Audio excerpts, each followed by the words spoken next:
vê a fronteira e vê o mar. É muito estreito, em alguns lugares é muito estreito. Então, o governo quis criar uma empresa estatal de transportes no sul do Chile.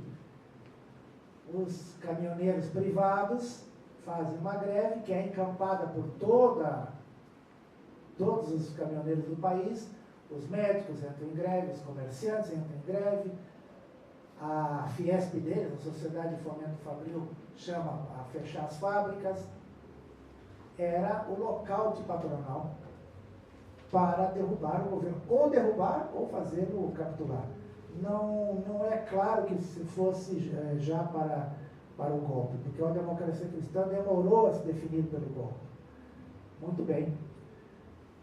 Tudo indicava que eles seriam vitoriosos, eles tinham poder, né? Poder econômico. E aí vem a grande surpresa e a grande característica do processo chileno. Os trabalhadores percebem que isto não pode acontecer e resolvem não deixar o país parar. É o momento mais alto de auto-organização da classe trabalhadora chilena. Claro, era mais ou menos intuitivo, né? Quer dizer, eles não precisavam fazer muito diferente num sentido que faziam seguir trabalhar. Vocês vão ver no documentário as entrevistas. Seguimos trabalhando, fomos a pé, levamos as crianças, quem não tinha outra possibilidade, as mulheres. Só que, bom, para fazer isso precisava. Os ônibus pararam também, os ônibus eram privados, então precisava conseguir transporte. Como é que consegue transporte? Algumas empresas tinham bastante transporte. Outra coisa é mandar piquetes de trabalhadores tomar os ônibus, pegar os ônibus. A força, claro. Proteger as indústrias para que não fossem bombardeadas, não fossem sabotadas. Outro problema, grave. Como é que se dá café com leite para as crianças? Como é que se come? Se os comércios estão fechados. Começaram a abrir o comércio. Trabalhadores e os trabalhadores nos bairros. Se organizam comitês de trabalhadores nos bairros para abrir as lojas. O governo também faz alguma coisa, evidentemente, mas a principal atividade foi dos trabalhadores. Os trabalhadores viram que poderiam manter o país em funcionamento, ainda que por cerca de 20 dias, imagine 20 dias sem patrões, tendo que fazer as coisas desta forma. E funciona. Este é o grande, não é um milagre, porque milagre para quem não viu já o que a classe trabalhadora pode fazer. Eu tenho certeza que aqui tem muita gente que participou de todas as greves, então sabe o que a gente pode conseguir. Imaginem um país inteiro, uma classe trabalhadora inteira, mantendo a produção. Uma coisa importante, que nas fábricas... outra coisa, né? Grave problema. As fábricas foram ocupadas, centenas de fábricas. Centenas. Se a burguesia estava preocupada que algumas fábricas estavam ocupadas ou nacionalizadas, neste momento, todas as grandes fábricas foram ocupadas. Bom, o governo se vê na seguinte disjuntiva. Eu me apoio na mobilização popular e ponho a burguesia de joelhos, ou cedo?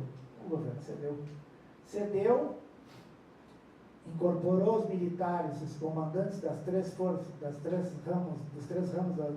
Forças Armadas, dos 4, dos carabineiros, ao governo, com o compromisso de devolver as fábricas ocupadas e garantir as eleições parlamentares de 73. Imagine o balde de água fria que foi isso para a classe trabalhadora. Além da Assembleia Popular, o outro saldo fundamental e outro salto na consciência dos trabalhadores foi a organização de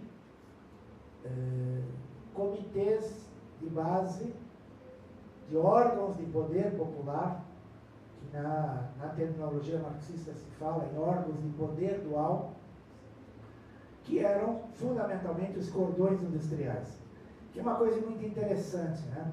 Outro dia eu lia uns artigos que um revolucionário peruano que estava lá, Hugo Blanco, escreveu na época. Ele dizia o seguinte: as cordões industriais era o novo a partir do velho, porque os cordões industriais não eram nada mais que uma coordenação dos sindicatos de base.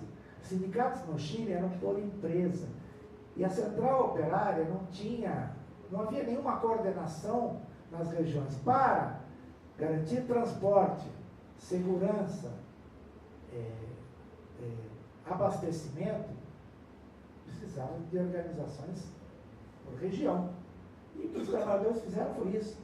Os cordões industriais nada mais eram do que a organização dos sindicatos de base da região para cumprir tarefas que não tinham nada a ver com aumento de salário, com coisas, o cotidiano de um sindicato em tempos normais.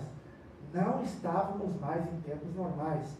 Não sei se eu pude, com essa descrição até aqui, demonstrar para vocês que começou com uma eleição, um país muito tranquilo, muito organizado. O Chile é um país muito ordeiro, muito, demais. Pagaram muito caro por isso. Respeitador das formas. Isso não se parecia absolutamente com uma situação normal. Bom, imagine o balde de água fria que foi essa resolução do governo. E o governo adotou um plano simbolizado pelo ministro comunista de Economia e pelo general Prats, que era o comandante do Exército, que vocês viram aqui comandando a defesa do governo.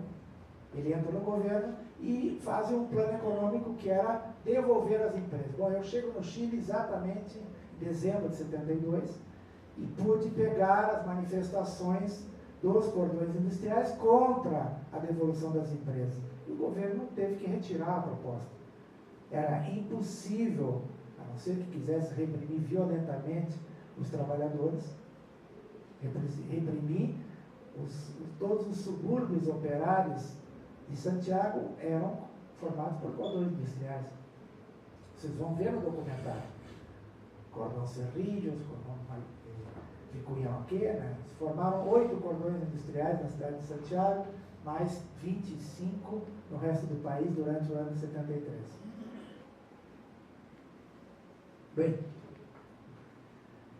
mas o drama estava começando a chegar ao fim e o governo conseguiu uma coisa extraordinária, para vocês verem que apesar do limitado que era o processo, porque não atingia o conjunto das empresas, no campo não atingia a burguesia agrária, a lei utilizada, depois se quiserem eu posso detalhar a reforma agrária, era a lei da democracia cristã, que preservava a burguesia agrária. Mas, com uma inflação muito grande, você preservava a burguesia agrária e o proletariado agrícola não era beneficiado pela reforma agrária, ficou de fora. A grande maioria dos camponeses ficaram de fora. Foram beneficiados os trabalhadores rurais pelo aumento do salário mínimo, isso sim. E por terem mais condições de reivindicar, evidentemente, pela correlação de forças do país, mas não foram diretamente beneficiados pela reforma agrária. Apesar disso, a Unidade Popular aumenta a votação de 36% para 44% em relação a 1970, com toda a crise, com todo o mercado negro.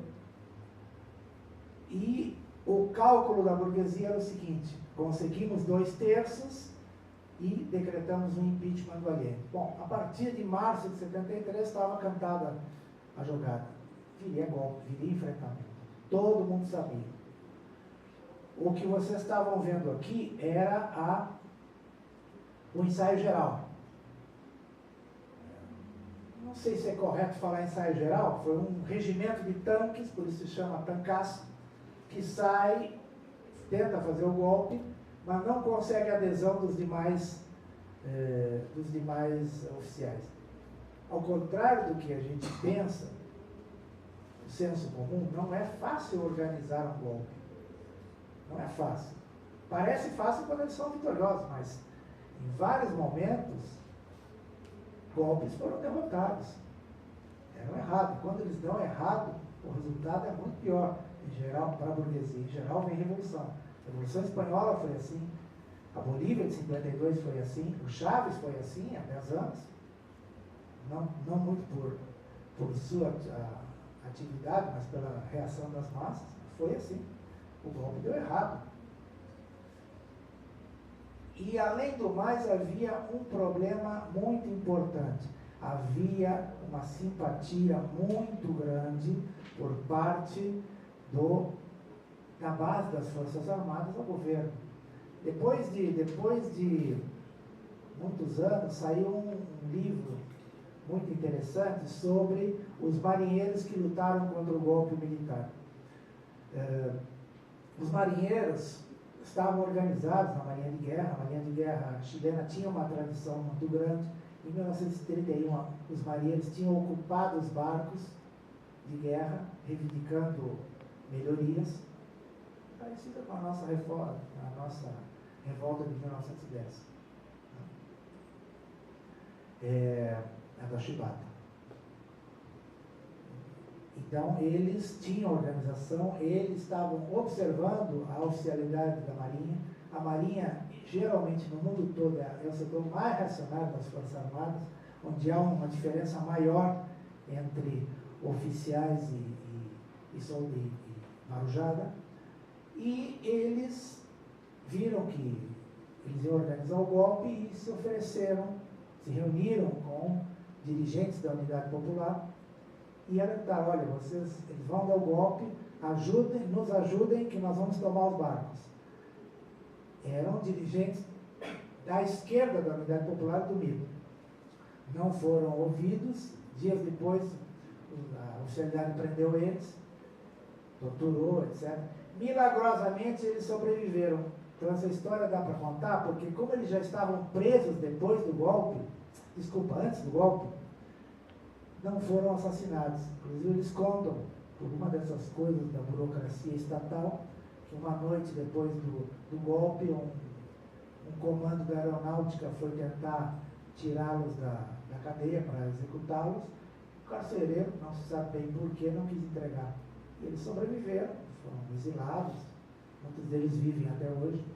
Por isso se pôde reconstruir essa história também. Bom, os últimos meses foram meses em que todo mundo sabia que vinha o golpe, e infelizmente, aí vem a parte mais negativa da Unidade Popular, que não preparou os trabalhadores para enfrentar o golpe. Toda aquela segurança dos trabalhadores que poderiam avançar, poderiam ter reformas dentro do Estado Constitucional, serviu como uma trava para se livrarem deste legalismo. Todo mundo sabia, quer dizer, vocês veem aqui o pessoal pedindo para a Allende fechar o Congresso, eles não vão fechar.